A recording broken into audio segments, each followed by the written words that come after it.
Hello, everyone. Welcome to Aspen. Thank you so much for coming. It's so great to see everyone here.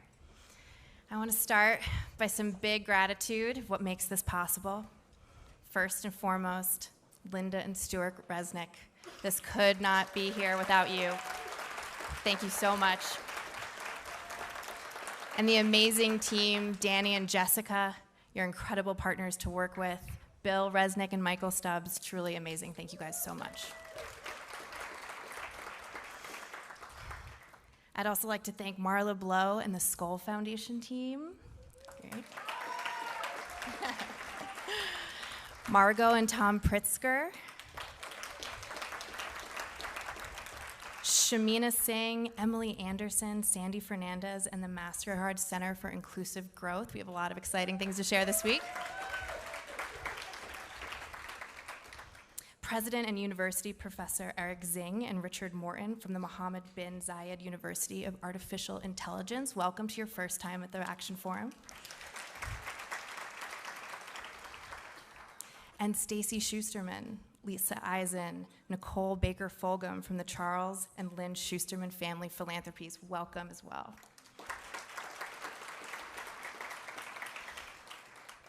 What a time to be alive. What a time to be at a leadership conference as well. Before I introduce our speakers, I'd like to take a few minutes to ground ourselves in the leadership of this moment. One of the sentiments I hear from fellows around the world, across all sectors, is this sense that our actions are not working as we hoped they would, that we've done all the right things, we've led with our values, we've diligently worked to build the blocks to a better society, and somehow there seems to be a bit tenuous link between how we show up and how the systems behave. Do we just find ways to dig deep, to stay positive and go harder? Or do we look to other approaches? I've thought about this feeling a lot, and I'd like to share a little bit of the context for my life that comes up for me. From 2009 to 2011, I spent time in Afghanistan as a civilian embedded with the military. I spent most of my time in Kandahar Airfield, CAF as we called it, and the surrounding districts. CAF was brutal. It was a massive military operation in the middle of a really harsh desert. It's 116 in the sun, in the shade. It smells horrible. You live in a storage container. People that have been part of the military here know this setting well. My first week, the Predator drones are so constant that by the second week, they totally blend in to the atmospherics of the place. The mission of the office I worked in was really integral to the part of the counterinsurgency effort. In fact, it was innovative. We were the bridge between acute conflict, active conflict, and longer-term projects like building schools and roads. We did this by finding people that were taking risks, to just kind of crack open the door to peace and stabilization. Practically, this meant we built radio stations so people could have public radio. We give people cash to improve their neighborhoods. And we even had elections. And it went really well sometimes. There were days when the courage of my colleagues moved me to tears, taking bold risks with their lives on the lines, just to crack open that door to a better future just a little bit.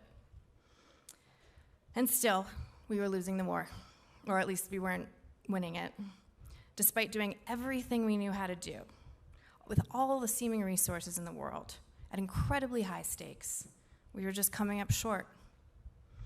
You can only fix a bombed out road before having it bombed again so many times before you're asking questions like, how did we get here? Is this approach working? How do you end up at war at all? Because conflict itself doesn't need to lead to war. Conflict is not necessarily bad. It can be good, it can be healthy, it can be generative.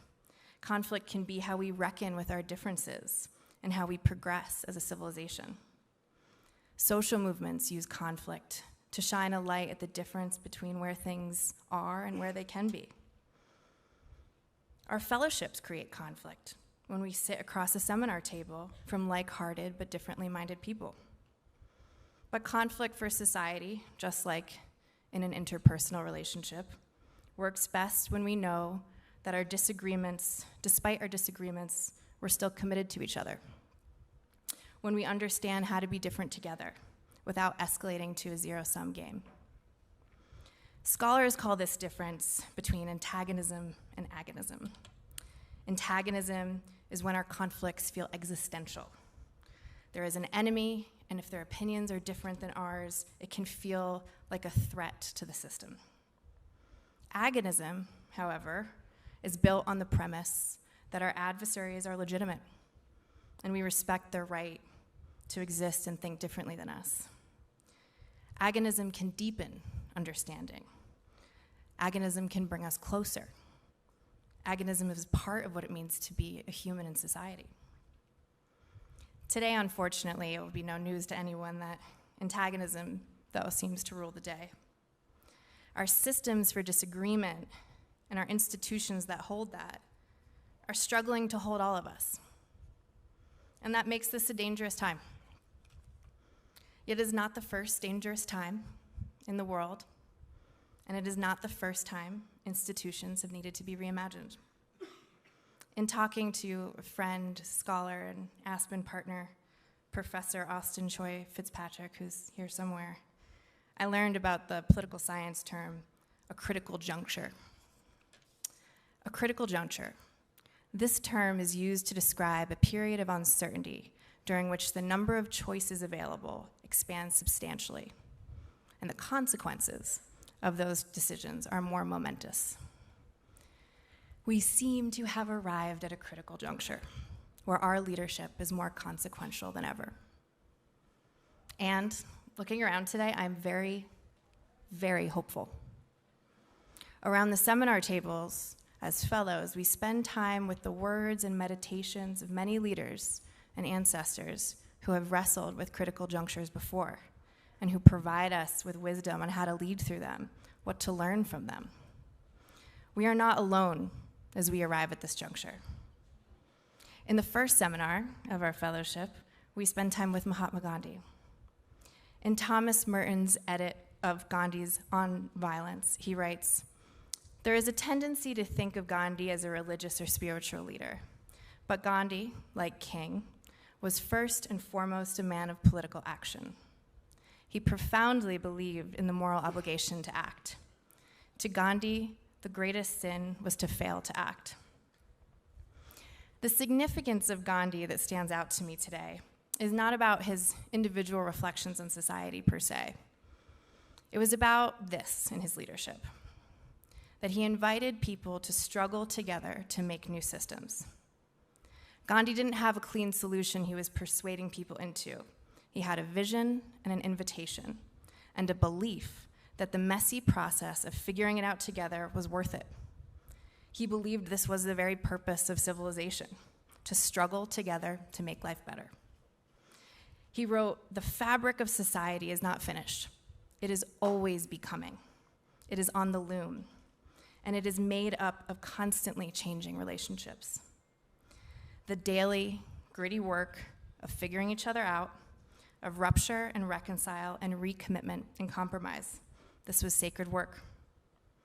Merton wrote, "Love triumphs, at least in this life, not by eliminating evil once and for all, but by resisting and overcoming it anew every day." And in so doing, Gandhi built a new moral power that wreaked havoc on the legal and military system of the British Empire. The empire was doing everything right by the rules of the time. Gandhi didn't try to win that argument. He created a new terrain. And while there is a good critique of affixing too much meaning to individual leaders, the thread I want to pull on here with the ancestors that we learned from Gandhi, King, Lincoln, Douglas, Mandela, Churchill, Havel, is this: that one, they understood the potency of a political moment that they were in, their critical juncture, and two, with repressive forces closing around them, instead of tinkering around with the perfect solution, they invited people in to the worthy, messy, soulful struggle of the impossible together. This instinct, this leadership instinct, is what gave us Dunkirk. It's what gave us Selma. It's what gave us the abolition of slavery, the end of apartheid, the creation of these United States. It's what gave us Greece. Put another way, they understand this thing. And here I will quote a poet-philosopher from my own town, Bruce Springsteen. Bruce writes in his autobiography, "My job is to provide proof of life to that ever-elusive, never completely believable us. That's my magic trick." And that's quite a magic trick. The essential magic trick, perhaps, to the type of leadership we need today. Because we already know what happens when we don't believe in that magic trick. Many of us might think we're on that road already. Anyone who's lived in war and repressive regimes knows this too well. That other path, the not magic path, that thrives off the other. It thrives off of separateness. It tells you that we are better and they are worse. It tells you that because of their crazy, inhumane belief systems, they do not deserve a full life. The path of war-making also tells you this, that there's not enough to go around. It bargains you down to accepting the deal that the wild flourishing of the human spirit is not all it's cracked up to be. In fact, it's chaos, and it's danger, and it should be controlled. What this other, darker path requires is that we give up on each other. And fundamentally, when we give up on one another, we give up on the good society. We give up on that better world. We give up on the promise of this place. We also give up on that beautiful, tender, sometimes jeopardized idea that we derive our power not from a king, but from one another. Our differences are our power. I want to tell you one more story that I actually thought about editing out, which is just kind of an interesting sign of the times. But I'll tell it to you because I trust our ability to receive it and because it's true. In 2016, Anon and I, Anon, who many of you know is the chief of impact for the AGLN, we were in Gaza together. We both worked for the humanitarian aid organization CARE. Anon was overseeing economic development work in the MENA region. One afternoon, I so vividly remember sitting with a young woman, an entrepreneur, in her yard, and she told us about her social enterprise, which was to sell tomatoes in her community. I hope you understand how crazy this is. In a place with limited access to water, growing a garden. In a place that's repressed, that's bombed out, growing these bright red tomatoes. And her garden was amazing. It was lush. The tomatoes were juicy and vibrant. We sat there with her siblings and her parents and her kids and this really funny uncle running around telling stories. And I asked her, why here? Why the decision to grow tomatoes? She told me, because it reminds me that life can still grow. Because life can still grow here. Despite what's in the news, despite what our algorithms tell us about one another, despite the language we speak or who is in government, I can tell you one thing, that there are always, always, always people working day in and day out at great cost to grow life anyway. Babel is not our downfall, it is our gift and it is our challenge. We just haven't figured out the systems to hold our differences just yet. Our institutions and the status quo, after all, are what's left behind from the last leaders that acted on purpose, that understood the moment and built something that met it. The world we've found here is not preordained. It's wrought and welded through the messy, important work of people making new things that meet today. Now it's just our turn. Make no mistake, this will not be easy. Leadership is a crucible, as we know. It exposes you. It asks you to get deep, get honest, to lay down the tools you liked and that worked for a while, but that aren't being called for today. In this critical juncture, there are no off-the-shelf solutions because these are not off-the-shelf times. And this last year tested our community. It tested our countries and families, and it also tested our fellowships, the relationship we have with fellow fellows. I know there were moments of pain and of heartbreak, and the way forward in our relationships was not always clear. But we're here today, and we came all this way, so we haven't given up on each other just yet. And that's a great place to start.